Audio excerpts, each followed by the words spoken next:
Hi, this is Eric Martin with BoardGameGeek. I'm here with designer Eric M. Lang. Martin. Looking at Bloodborne from Cool Mini or Not, which is just announced. Brand new. We have nothing but a cover with nothing on it. Well, it's minimalist. It's impressionist. That is not a Cool Mini or Not style. Is minimalist. Right. Well, no. So this is Bloodborne. It's actually a Bloodborne the card game. Okay. We'll fix that. This is. I'm super pumped about this. We have it. I've been working on this for a long, long time and had to keep quiet about it. I don't have to. It's Bloodborne. It is licensed. It is based off of the video game, which is really easy, right? Walk in the park, no problem. For the same studio that did Dark Souls and Demon Souls, I finished it in 5 minutes. It's not an issue. Right.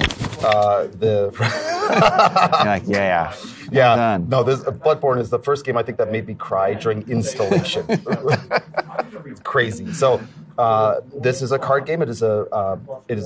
I don't want to even say quick and dirty. It's a 30-minute card game for 3 to 5 players, but it's really brutal and really intense. And what I wanted to do is I wanted to channel all the frustration and all the angst and the absolute nihilistic defeatism of the video game and channel that into anger against other players. Okay. So instead of table flipping the table for the game for being too hard, you're flipping them. You get to blame other players. Okay. So the gameplay itself, if you can pass me that, yes. This case. This is a warning. This is a prototype. This is my ugly art. It does not resemble the real game in any way whatsoever. I am not a graphic designer by trade. Mm-hmm. So it comes with cards, with way better than Google Art. This will be the special stretch goal edition if you're doing this here. No Kickstarter. No Straight Kickstarter. To Right, that's right. Straight to retail. Okay, deluxe edition later on. The Eric M. Lang designer edition. Yeah, you get to director's get my crappy art. So the game comes with a whole bunch of cards, some really nice blood tokens, nice dials for the hunter's life points. Okay. Players are playing the hunters that are going through a Chalice dungeon run, which, if you don't know the series, like you go out and you kill monsters, you take their blood. It's a family game, you do it competitively, but there's a lot of groupthink involved because everybody has basic weapons, all the basic stuff that you know about in the game, and none of these are basics. So you have stuff like the saw cleaver and the ability to transform your weapon, which is a big thing, the hunter axe. Everybody has the same set of weapons to start with. Okay. And you're going to be, as you go through the... Oh, no. Oh, there we go. So I'm going to hide these from the camera too much so we don't show how ugly my prototypes really are. But you'll take a number of monsters from the dungeon, and you'll have a boss from the game, which completely changes the basic rules of the game. Okay. And you'll take a number of the monsters from the Chalice dungeon. The number is 14. You'll pull 14 out of them out. That's going to be the game. You guys are going to fight your way through 14 monsters, put the rest back in the box, and then fight the boss, and then win. The game goes, every player gets a shot at being first player. So like say I start the game, I'm first, and each of us are going to choose one of the weapons or tactics from our hands. We're going to simultaneously attack the monster. We're going to put a number of blood on the monster equal to this. So this Winter Lantern is an Otherworld monster. He's going to get 4 blood on it. And he does a red die of damage to everybody, which is the worst type of die that exists. Everybody's going to choose a weapon, which is going to deal a number of damage to it, taking the blood from the monster and putting it in their collected blood.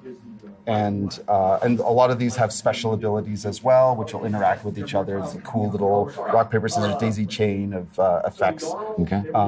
Generally, the weapons are melee weapons that do lots of damage up close, range weapons that do a little less damage but have more finesse, that can jump ahead in the damage, etc.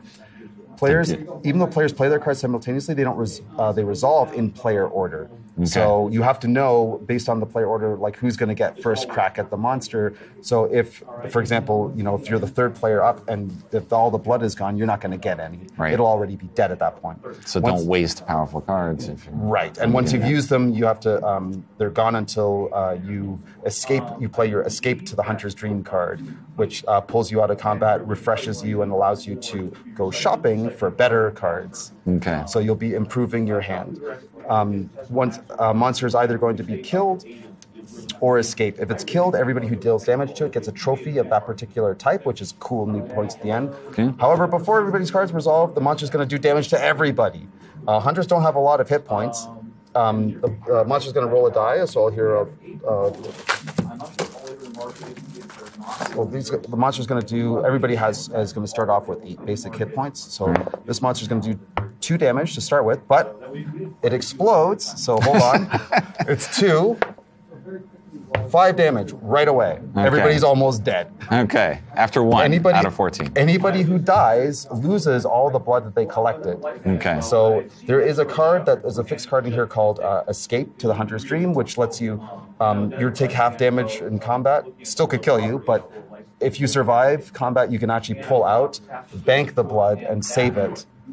So that you don't risk it. But of course, if all you do is like dart in, do 1 combat, dart out, you're not gonna get enough points to win. Right. So it's classic Bloodborne. How long can I stay in? How much blood can I collect before I get killed?